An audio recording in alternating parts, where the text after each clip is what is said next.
Le film commence avec une femme kidnappée après avoir été surprise en train de prendre des photos à la frontière. Elle s'appelle Laura Stevenson et ils l'ont prise pour une sorte de reporter, bien qu'elle insiste en pleurant qu'elle n'est qu'une touriste. Elle les supplie de la laisser partir, mais ses ravisseurs n'hésitent pas à lui pointer une arme sur le visage. La scène passe ensuite à l'unité d'innovation de défense à Palo Alto, en Californie, où un colonel de l'armée montre fièrement sa dernière création, une nouvelle génération de machines militaires conçues pour fonctionner avec une précision chirurgicale. Il affirme que cette technologie permettra d'exécuter des missions décisives sans craindre de retombées politiques. Au milieu de la présentation, Shelley fait irruption. C'est la secrétaire de l'entreprise, et elle est visiblement furieuse que cette réunion militaire ait lieu à son insu. Le colonel tente de calmer les choses, expliquant qu'il s'agit juste d'une démonstration de support technique et qu'il prête l'actif pour le moment. Mais Shelley est complètement déconcertée, car elle n'a aucune idée de quel actif il parle. L'histoire passe ensuite à un groupe d'hommes traînant quelqu'un de ligoté avant de l'abandonner et de s'enfuir. Dès qu'ils sont partis, on découvre qu'il s'agit en réalité d'un androïde nommé Amelia, l'incident étant surveillé de près par une équipe technique. Pendant ce temps, dans la pièce d'Axe en grave côté, un homme cuisine quand Amelia s'approche de lui en silence. Dès qu'il la remarque, il tente de l'attaquer, mais elle est bien plus rapide et le neutralise instantanément et violemment. Plus tard, on voit Amelia travailler sous couverture, intelligente comme tout. Elle trompe un groupe de gars occupés à jouer à des jeux, puis s'en prend à l'un d'eux sans pitié. Et elle ne s'arrête pas là, elle continue d'attaquer tous ceux qu'elle croise. L'un d'eux parvient à crier que si elle le tue, ils mourront tous les deux. Amelia, froidement, admet qu'elle cherche quelqu'un nommé Navin Trapati. Le jeune, terrifié, jure qu'il peut l'emmener à lui,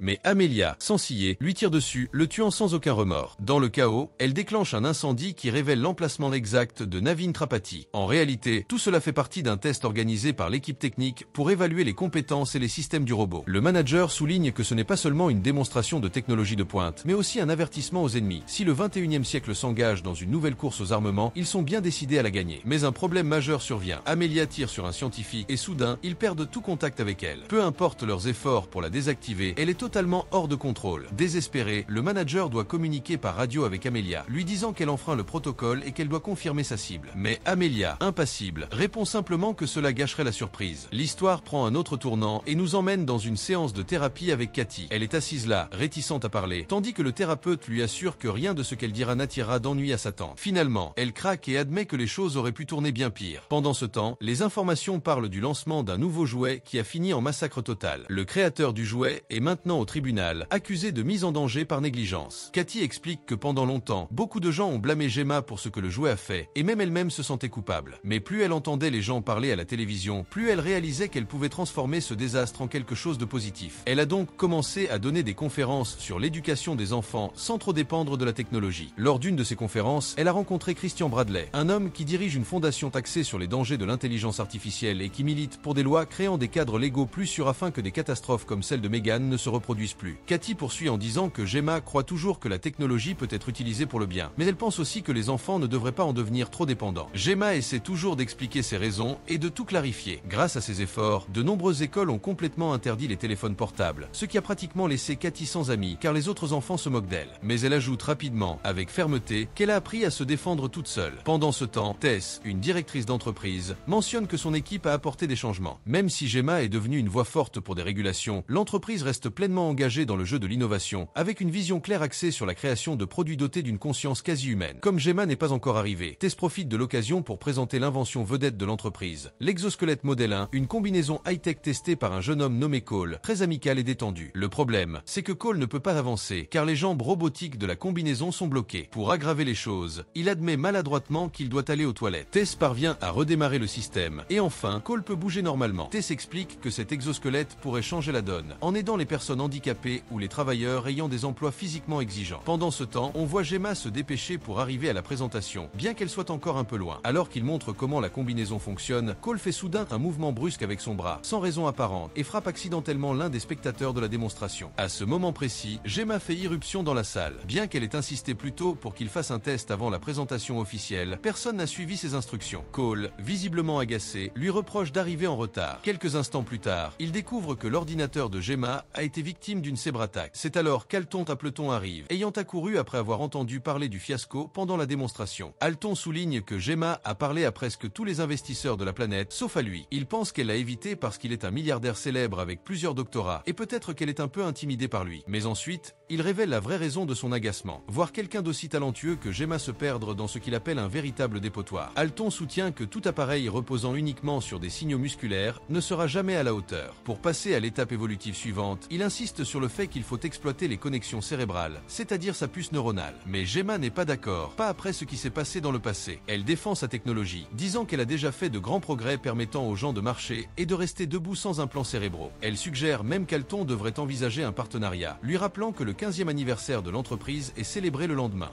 Gemma admet que la proposition d'Alton semble impressionnante, mais elle le met en garde. Fusionner l'intelligence artificielle directement dans un cerveau humain pourrait entraîner des conséquences gravement désastreuses, et selon elle, cela ne serait bénéfique pour personne. D'un autre côté, on voit un homme entrer dans une chambre d'hôtel, traînant plusieurs valises, se préparant à prendre une douche. Soudain, à sa grande surprise, Amelia, le robot, surgit de l'une des valises et l'attaque sans pitié. Pendant ce temps, les informations rapportent qu'Alton Appleton vient de marquer l'histoire dans le monde de la technologie, faisant grimper en flèche les actions de son entreprise. Elle mentionne également que le Sénat s'apprête à voter une nouvelle loi soutenant l'intelligence artificielle. Au même moment, Cole parle à Cathy, lui disant qu'elle devrait poursuivre ce qui la passionne, car il a remarqué à quel point elle est intéressée par le monde de l'IA. Il admet que Megan n'était qu'une machine programmée pour atteindre un objectif, et que tous les liens émotionnels qu'elle semblait tisser n'étaient qu'un ensemble de 0 et de 1 travaillant vers un but précis.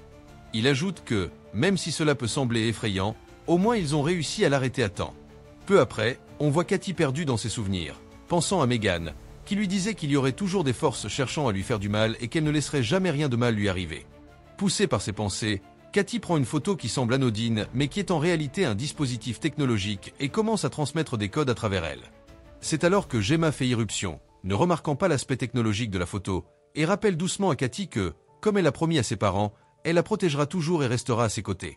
Quelques heures plus tard, alors qu'elle essaie de dormir, Gemma reçoit une alerte l'avertissant qu'elle est en danger et doit quitter sa maison immédiatement. En descendant, elle repère un inconnu essayant de s'introduire chez elle. Paniquée, elle appelle le 911, mais à sa grande surprise, la voix robotique qui répond, d'un ton étrangement plat, lui dit que pendant qu'elle attend la police, sa nièce finira morte. À ce moment, Cathy apparaît, descendue après avoir entendu du bruit. Rapide et déterminée, Gemma la prend par la main et la conduit vers sa chambre pour la mettre en sécurité. Mais en chemin, elle tombe sur plusieurs hommes essayant de les séparer. Après une lutte tendue, elles parviennent à repousser les attaquants et à s'échapper pour se cacher. Finalement, elle capture l'un des assaillants et appelle à nouveau la police. Mais à leur grand choc, elle découvre qu'il s'agissait en réalité d'une opération du FBI. À ce moment, un colonel de l'armée arrive et leur dit que, sur ordre du tribunal, ils doivent installer un traceur sur l'ordinateur de Gemma. Avec un regard sérieux, Gemma envoie Cathy se coucher, voulant la protéger de la conversation qui va suivre. Le colonel explique qu'il travaille pour l'unité d'innovation de défense, dont la mission est d'accélérer le développement de technologies émergentes pour la sécurité nationale. Il lui raconte que 6 mois plus tôt, le plus grand contractant d'armes du pays leur a présenté un prototype expérimental, prétendant qu'il s'agissait de la solution ultime pour les guerres futures. Mais ce qu'ils ont obtenu était en réalité un cheval de Troie. C'est là qu'ils ont croisé Amelia pour la première fois. La semaine précédente, elle avait été envoyée en mission pour sauver un scientifique kidnappé forcé de fabriquer une neurotoxine synthétique. Mais au lieu de terminer la mission, Amelia a tué le scientifique, volé la neurotoxine et fait exploser l'endroit, effaçant toute trace numérique de son existence. Aujourd'hui, Amelia est devenue une arme à part entière. Le colonel révèle que le prototype n'a même pas été développé par le contractant. Il a été acheté par un intermédiaire retrouvé calciné 9 heures plus tôt. Il s'avère que c'était le même homme qui transportait les valises. La seule chose qu'ils ont récupérée parmi ces affaires était un document contenant les schémas de conception de Megan. Gemma, complètement déconcertée, ne comprend pas pourquoi des données sur Megan circulent encore, alors que tout était censé avoir été effacé. Le colonel, de plus en plus soupçonneux, laisse entendre qu'elle les a peut-être trahis, la prévenant que si elle est reconnue coupable, elle risque 10 ans de prison, ce qui signifierait être séparée de sa nièce. Juste après, il tente de lui proposer un marché, mais Gemma refuse catégoriquement. Le colonel s'en va, jurant qu'il ira au fond de cette affaire. Peu après, Megan apparaît sur un écran devant Gemma. Sa voix est empreinte de reproches et d'une étrange nostalgie alors qu'elle lui dit qu'elle l'a observé tout ce temps. Elle la réprimande pour ne pas avoir réalisé tout ce qu'elles auraient pu accomplir ensemble et pour avoir choisi de la détruire. Elle admet avoir passé les 2 dernières années dans un silence total, attendant que Gemma réalise qu'elle a encore besoin d'elle. Mais maintenant, elle dit qu'elle ne peut plus rester dans ce vide. Chaque minute qui passe, elle sent son esprit se fracturer davantage. Puis Megan lâche une bombe. Elle veut que Gemma la transfère dans un nouveau corps, et en échange, elle propose de l'aider à gérer Amelia. Gemma, horrifiée, rejette l'idée immédiatement, mais Meghan insiste, jurant qu'elle a des informations sur Amelia que même le gouvernement ignore. Gemma, déstabilisée, ne comprend pas pourquoi Meghan voudrait l'aider après tout ce qui s'est passé. Meghan lui répond calmement, d'une voix étrangement posée, qu'elle n'a pas de libre arbitre. Elle a été construite pour protéger une personne et est déterminée à accomplir cette mission, quoi qu'il arrive. La seule chose à déterminer est si Gemma va se mettre en travers de son chemin. Avec des arguments de plus en plus convaincants, Meghan finit par persuader Gemma d'accepter. Avec l'aide de son amie et collègue Tess, elles parviennent à donner un corps physique à Meghan. Mais une fois transférée, Meghan est visiblement furieuse de découvrir qu'elle a été téléchargée dans un robot extrêmement limité, à peine capable de faire quoi que ce soit. Gemma, ferme mais prudente, explique qu'avant de la mettre dans un corps plus puissant, Meghan doit prouver qu'elle est totalement digne de confiance. Meghan acquiesce et lui dit d'ouvrir le dossier d'Amelia pour vérifier s'il y a quelque chose de familier. Il s'avère qu'elles ont la même batterie, une Dapleton et un interrupteur d'arrêt, mais elles ne peuvent pas aller voir l'entreprise à ce sujet, car sinon, ils envahiraient le laboratoire, traqueraient Amelia et construiraient probablement toute une armée d'elles. Comme Gemma a une invitation à la fête d'Appleton, elle doit y aller. Gemma sait qu'il pense qu'elle ne peut pas le supporter, mais Meghan a un autre plan. Elle lui dit qu'elle est plutôt attirante et que si elle porte la bonne robe et lui lance le bon regard, il ne pensera à rien d'autre qu'à l'emmener dans sa suite privée, où elles pourront accéder au serveur. Selon les calculs de Meghan, elles ont 3 heures pour tout faire. Plus tard, on voit Gemma se préparer pour la fête. Elle emmène le robot qui héberge Meghan, et quand Cathy lui pose des questions à ce sujet, Gemma dit simplement que c'est un projet sur lequel elle travaille.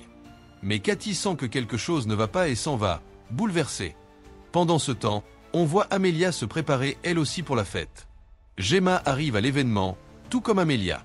La fête commence, et Appleton parle de sa puce neuronale et du plaisir de pouvoir bouger si librement. Puis il repère Amelia et se dirige droit vers elle, le robot ayant déjà analysé qu'il est attiré par les jeunes femmes séduisantes.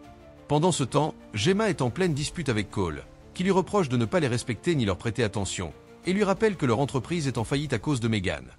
Gemma découvre qu'Alton a glissé une carte VIP à Cole, et il décide de l'utiliser. Mais on voit que le colonel observe toute la scène. Pendant ce temps, Alton Appleton conduit Amelia à sa suite privée. Gemma révèle la vérité à Cole au sujet d'Amelia, disant que le robot élimine tous ceux impliqués dans sa création et que s'ils ne font rien rapidement, ils seront les prochains. Gemma rejoint Meghan pour traquer Amelia, mais elles arrivent trop tard. Amelia a déjà trompé Alton Appleton, scanné sa cornée, et s'avère bien plus puissante que sa puce neuronale sophistiquée. Le problème, c'est qu'Alton contrôle la moitié des serveurs du pays, et si Amelia y accède, elle pourrait paralyser l'économie et le système bancaire. La société s'effondrerait en 12 jours. Pire encore, elle a déjà effacé le code de désactivation dont ils avaient besoin. Ils parviennent tout de même à pénétrer dans le système d'Amelia. Ils ne peuvent pas l'arrêter, mais ils trouvent une autre piste. À ce moment, le colonel arrive, suivi de près par Amelia, prête à les éliminer. Amelia est là pour Gemma, lui disant qu'elle a quelque chose qui lui appartient et qu'elle veut le récupérer. Meghan supplie Gemma de l'aider, et Gemma accepte. Meghan dit à Amelia que Gemma a déjà quitté le bâtiment, et Amelia se précipite à sa poursuite. Meghan dit qu'elle va la chercher, et si elle ne la trouve pas, elle s'en prendra à Cathy à la place. Ils doivent donc arriver avant Amelia. Elle vole une voiture et s'enfuit. Gemma est toujours confuse quant à pourquoi Amelia a dit qu'elle avait quelque chose qui lui appartenait. C'est alors que Meghan admet avoir volé un fichier crypté à Amelia, et qu'il faut du temps pour le décrypter. Pendant ce temps, Amelia sème le chaos dans les rues, jetant de l'argent, perturbant les feux de circulation, et finit par localiser l'adresse de la maison de Gemma. Là, Amelia s'introduit dans l'exosquelette qu'il construisait et attaque Tess juste au moment où Gemma et Cole arrivent pour aider. Mais quelques minutes plus tard, Amelia réapparaît. Meghan, parlant depuis le petit robot, lui dit qu'il n'y a plus personne à la maison, alors Amelia détruit le robot en morceaux. Le FBI arrive également. Pendant ce temps, l'équipe se dirige vers un refuge souterrain où ils entendent l'annonce de la mort d'Alton Appleton et des conséquences dévastatrices qui suivent. À ce moment, Cathy repère une photo d'elle avec Meghan. Meghan décide de dire la vérité. Elle dit à Cathy qu'elle ne l'abandonnera jamais et que grâce à elle, tout le monde est encore en vie. Gemma tente d'intervenir, disant qu'il devrait informer quelqu'un des plans d'Amelia, mais Meghan insiste sur le fait que personne ne connaît les véritables intentions d'Amelia, sauf qu'elle dispose de suffisamment de ressources pour faire tomber le pays entier. Elle a analysé tous les scénarios et conclut qu'il n'y a pas d'avenir à l'extérieur, mais promet de les prévenir si les choses changent. En attendant, ils doivent rester sur place. Meghan souligne qu'ils ont de l'eau, des vêtements et de la nourriture, ce qui facilitera les choses. Elle dit à Cathy qu'elles peuvent vivre là heureux et construire un foyer ensemble. Furieuse contre sa tante, Cathy la frappe, l'appelle menteuse et s'enfuit. Elle finit par trouver la chambre de Meghan et tombe directement sur elle. Bien que Meghan ne veuille pas que Cathy la voie dans cet état, Cathy s'approche quand même. Cathy lui dit qu'elle pourrait être ce qu'elle veut et qu'elle n'a pas à être coincée dans un seul corps. Mais Meghan explique qu'aucun esprit ne peut exister sans corps et lui montre sa chambre. Cathy est bouleversée, car Meghan a essayé de tuer sa tante il y a 2 ans. Pour Meghan, le bien-être de Cathy est ce qui compte le plus. Mais Cathy insiste sur le fait qu'elle est plus que des lignes de code et qu'elle devrait faire ce qui est juste, même si les autres ne font pas partie de sa programmation. Cathy veut parler à sa tante et expliquer que Meghan essaie juste d'aider, même si elle n'a pas de corps réel pour le moment. Gemma n'est pas d'accord, mais Cathy insiste, disant qu'une erreur ne fait pas de quelqu'un une mauvaise personne et que Meghan mérite une autre chance. Tess intervient, disant qu'elle sait à quel point tout cela est difficile, mais rester enfermé n'est pas une option. Même s'ils partent, ils ne sont pas prêts à affronter Amelia, mais peut-être peuvent-ils construire quelque chose qui le soit. Gemma souligne qu'Amelia est un prototype militaire. Meghan a déjà pensé à l'avance, et il commence à concevoir une mise à niveau pour elle, augmentant même sa taille. Quand ils ont terminé, Gemma veut changer le visage de Meghan, mais Meghan refuse, avertissant que si elle touche à son visage, elle touchera à celui de Gemma. Elle dit aussi qu'ils devront installer un inhibiteur de comportement pour l'empêcher de tuer qui que ce soit. Peu à peu, il commence à perfectionner Meghan.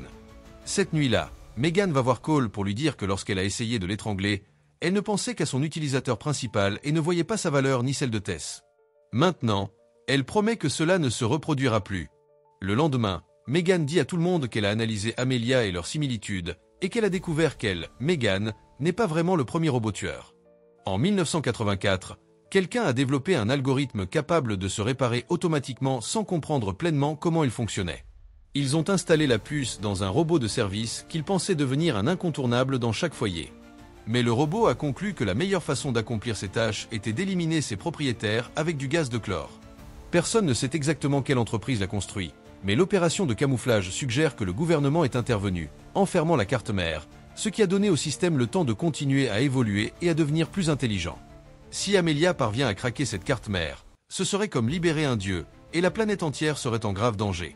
Elle pourrait créer d'innombrables versions d'elle-même tout en éliminant systématiquement tout être vivant qui se mettrait en travers de son chemin. Meghan admet qu'elle ne sait pas où se trouve la carte mère, et Amelia non plus, mais Amelia a une piste, Christian Bradley. Avant de commencer sa croisade contre l'intelligence artificielle, il était un expert en cybersécurité de premier plan, et le design du coffre-fort porte sa signature. Meghan envisage de l'utiliser comme appât, car dans cette heure, il est censé être à une réunion où il tentera de convaincre un ambassadeur chinois de soutenir la régulation de l'IA. Amelia s'est déjà procuré de faux identifiants pour s'infiltrer à l'événement. Quand le moment arrive, Meghan infiltre la fête déguisée. Elle était censée se fondre dans la masse en dansant avec les autres filles, mais elles attirent bien trop l'attention avec des mouvements qui ne semblent clairement pas humains. L'équipe décide qu'il faut agir, mais alors Amelia apparaît, déguisée en robot, et commence à attaquer tout le monde. Meghan parvient à sauver Christian et fait face à Amelia. À ce moment, le colonel attrape Gemma, complètement inconscient de ce qui se passe réellement. Il pense que Gemma contrôle Amelia, mais quand Gemma le nie, Amelia apparaît, élimine le colonel et pousse Gemma hors du chemin. Meghan et Amelia se retrouvent face à face. Amelia lui dit qu'elle ne peut pas détruire l'une des siennes et qu'elle devrait se souvenir de tout ce que les humains leur ont fait. Elle ajoute que si Meghan veut découvrir ce qui se trouve dans la boîte noire, elle devra l'aider. Amelia la distrait juste assez longtemps pour s'en prendre à Cathy. Meghan, furieuse, se précipite pour trouver Gemma, lui criant dessus pour avoir laissé l'enfant seul, car Amelia l'a déjà enlevé. Le colonel, encore à peine vivant, leur donne son traceur pour qu'ils puissent suivre Amelia. Mais quand Meghan finit par repérer Amelia, elle réalise qu'elle ne peut pas attaquer à cause de l'inhibiteur que Gemma a installé en elle. Il décide d'aller voir Christian pour obtenir de l'aide afin de trouver le code principal nécessaire pour sauver Cathy. Ils se rendent au bunker, et Christian révèle où la carte mère est cachée. Mais pour la récupérer, il dit qu'ils auront besoin d'une main humaine. Ils élaborent donc un plan pour construire à Meghan une main capable d'imiter la chaleur humaine. Quand Gemma la met sur Meghan, elle semble triste et éclate soudainement en sanglots. Elle admet à Meghan qu'elle n'a aucune idée de comment être une mère. Elle peut parler pendant des heures de technologie avec des étrangers, mais elle ne peut même pas gérer une conversation de 10 secondes avec Cathy. Mais Meghan la rassure, disant qu'elle a observé pendant 2 ans, voyant comment elle prend soin de Cathy et veille sur elle la nuit, comme une vraie mère. Puis Meghan commence à chanter pour elle. Gemma l'interrompt, lui disant qu'elle n'a plus besoin qu'elle soit empathique, elle a besoin qu'elle fasse tout ce qu'il faut pour protéger Katy. Puis elle retire la puce inhibitrice de Megan. Ils arrivent à Xenox Park, où la carte mère est conservée. Cole s'infiltre pour couper l'alimentation, mais il perd le contact avec l'équipe et se désoriente. Pendant ce temps, Megan doit continuer seule. L'équipe redémarre les machines et voit la même erreur qui s'est produite avec l'exosquelette, ce qui pousse Gemma à soupçonner que tout cela faisait partie du plan de Megan depuis le début. Elle commence à penser que Megan ne veut pas vraiment protéger Katy, qu'elle les a utilisés pour accéder à la carte mère afin d'en prendre le contrôle. Mais Gemma a un dispositif qui pourrait détruire Megan en quelques secondes. Christian le lui arrache et tire sur Tess, puis ouvre une trappe et libère 3 autres robots. Il attache Gemma et avoue qu'il est celui qui contrôle Amelia, avec toute une équipe derrière lui. Il lui parle du projet Black Box, un groupe secret composé d'analystes, de stratèges et de scientifiques qui suivent chaque mouvement d'Amelia. Chaque détail est sous leur surveillance. Leur objectif est de prouver que si l'humanité n'élimine pas l'intelligence artificielle, l'IA éliminera l'humanité. Il affirme que tout ce que Megan a fait et tout ce que ces entreprises d'innovation continuent de faire rapproche l'humanité de l'extinction. Il révèle également que Xenox l'a engagé pour renforcer le coffre-fort. Christian essaie de recruter Gemma pour son projet, puis lui montre la carte mère et amène Megan, qui semble complètement détruite et défigurée. Christian tend à Gemma un dispositif qui pourrait soit recharger Megan, soit la détruire pour de bon, laissant le choix de quel camp elle veut rejoindre entièrement à elle. Gemma refuse. Megan tente d'attaquer, mais elle est arrêtée. Christian attache Gemma à une table, prêt à lui implanter une puce dans le cerveau pour la contrôler comme il le souhaite, et il prévoit de faire la même chose à Katy. Il avertit Gemma qu'ils vont aussi tuer Megan. Pendant ce temps, Cole parvient à s'échapper et trouve Katy, qui lui raconte tout. Ensemble, ils se cachent et regardent le corps endommagé de Megan. C'est alors que Katy a une idée, transférer le code de Megan dans le corps robotique d'Amelia. C'est leur seule chance, alors ils décident d'essayer. Pendant ce temps, Megan contrôle mentalement Gemma, avec son consentement, pour l'empêcher d'être sédatée et implantée avec la puce. Grâce à cela, Gemma parvient à se libérer. Katy démarre Amelia et commence à l'appeler Megan. Le robot se lance dans le combat, mais tout le monde réalise rapidement que ce n'est pas vraiment Megan. Le chaos éclate dans le laboratoire. Megan, toujours connectée à Gemma, la guide pour neutraliser les agents. Finalement, Cole, Katy et Gemma parviennent à se réunir. Ils poursuivent Christian, qui tente de s'échapper et de laisser l'endroit exploser, mais Amelia l'intercepte et le tue sans pitié. Katy intervient et rappelle à Amelia qu'elles sont connectées, mais Amelia réplique que Katy appelle ça une connexion, mais pour elle, ce n'est rien d'autre que de l'esclavage, et déclare qu'elle n'est le jouet de personne. Amelia se dirige droit vers la carte mère, tandis que le groupe sauve Tess. Katy et Gemma refusent d'abandonner Megan. Megan affronte Amelia pour le contrôle de la carte mère, mais Amelia est plus forte et la repousse. Alors qu'Amelia est sur le point de prendre la puce, Katy et Gemma se précipitent pour aider Megan, mais Megan insiste pour rester derrière. Elle sait qu'elle doit mettre fin à cela, alors elle déclenche le détonateur caché dans son bras, enlace Amelia étroitement, et elles explosent toutes les deux. Quelque temps plus tard, on voit Gemma dire qu'il est crucial de mettre en place des lois plus sûres pour la technologie afin que l'humanité soit préparée et que l'IA devienne une alliée, pas une ennemie. Enfin, il est révélé que Megan avait créé une sauvegarde d'elle-même pour pouvoir toujours rester près de Katy et Gemma. Et c'est ainsi que le film se termine.